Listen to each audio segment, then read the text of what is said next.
Chakia mini কিচেনে আরও একটি ভিডিও দেখার জন্য সবাইকে স্বাগতম। আসসালামু আলাইকুম প্রিয় দর্শক, আজকেও নতুন একটা নাস্তার রেসিপি নিয়ে হাজির হয়ে গেলাম। এই নাস্তাটা একটার জায়গায় 10টা খাওয়ার পরেও মনে হবে আরও খাই আরও খাই, এতটাই টেস্ট এই নাস্তাটা যে কেউ 10টা খাওয়ার পরেও আফসোস থেকে যাবে। আজকের নাস্তাটা একদম সহজ উপকরণ দিয়েই তৈরি করে নিতে পারবেন। ঘরে থাকা সামান্য কিছু উপকরণ দিয়ে এই নাস্তাটা তৈরি করে নিতে পারবেন। আর একটা ডিম দিয়ে পরিবারের সবার জন্য এই নাস্তাটা করে নিতে পারবেন। চলুন তাহলে দেখে নেন আমি কিভাবে নাস্তাটা তৈরি করে নিয়েছি। প্রথমে একটা মিক্সিং বল নিয়ে নিয়েছি, তারই মধ্যে দিয়ে দিচ্ছি পরিমাণ মতো পানি, আর দিয়ে দিচ্ছি স্বাদ মতো লবণ, আর দিয়ে দিচ্ছি সুন্দর একটা কালারের জন্য হলুদ গুঁড়া। হাতে 5 মিনিট সময় থাকলে এই নাস্তাটা ঝটপট তৈরি করে নিতে পারবেন, কোনো রকম ঝামেলা ছাড়া। খুবই কম উপকরণে এই নাস্তাটা তৈরি করে নিতে পারবেন, আর খেতেও দারুণ টেস্ট হয়। একবার হলো এই নাস্তাটা বাসায় তৈরি করে নেবেন।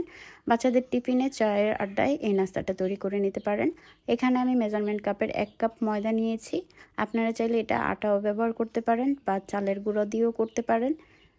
তো এখানে আমি 1 কাপ আটা দিয়েছি। এখন ভালো করে একটা ব্যাটার তৈরি করে নিব। আর পারফেক্ট ব্যাটার হলে অবশ্যই আপনার নাস্তার রেসিপিটা একদম পারফেক্ট হবে। তো দেখতেই পাচ্ছেন আমি কিন্তু ভালো করে মিক্সড করে নিচ্ছি, সুন্দর একটা ব্যাটার তৈরি করে নিচ্ছি। এখানে থাকছে আমার নাস্তাটা তৈরি করতে একটা ডিম, একটা টমেটো, 3টা কাঁচামরিচ আর পেঁয়াজ কুচি। এখন আমি এই সামান্য কিছু উপকরণ আমি এই ব্যাটারের সাথে মিলিয়ে নেব। দেখতেই পাচ্ছেন সুন্দর করে কুচি করে নিয়েছি। এখন আমি ব্যাটারের মধ্যে দিয়ে দিচ্ছি।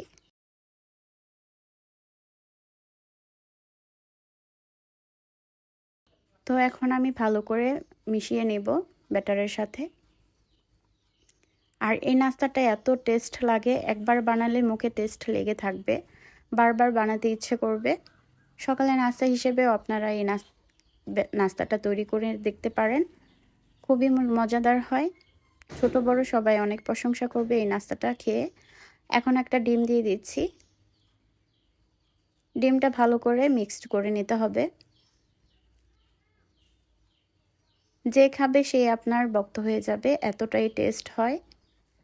যারা এখন পর্যন্ত আমার ভিডিওটি দেখছেন কিন্তু একটি লাইক দিতে ভুলে গিয়েছেন, একটি লাইক দিয়ে পুরো ভিডিওটির সাথেই থাকবেন। আর চ্যানেলে নতুন হয়ে থাকলে চ্যানেলটি সাবস্ক্রাইব করে পাশে থাকা বেল বাটনটা অন করে দিবেন, যেন পরবর্তী ভিডিও ছাড়ার সাথে সাথে আপনাদের কাছে নোটিফিকেশন চলে যায়।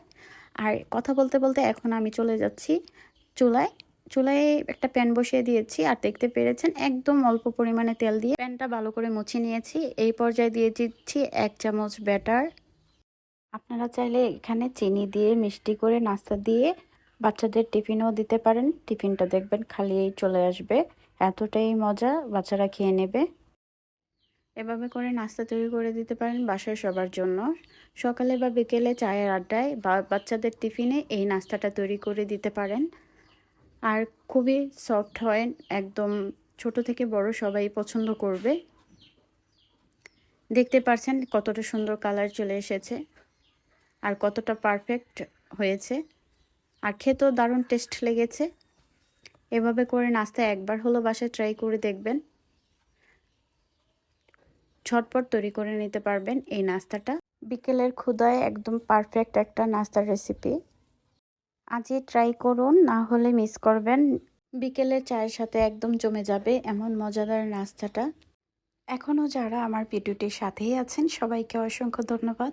একটি লাইক দিয়ে পুরো ভিডিওটির সাথেই থাকবেন আশা করছি। যারা এখন পর্যন্ত আমার চ্যানেলে নতুন, চ্যানেলটি সাবস্ক্রাইব করেননি, তারা এখনই চ্যানেলটি সাবস্ক্রাইব করে রাখুন, যেন পরবর্তীতে ভিডিও ছাড়ার সাথে সাথে আপনাদের কাছে নোটিফিকেশন চলে যায়।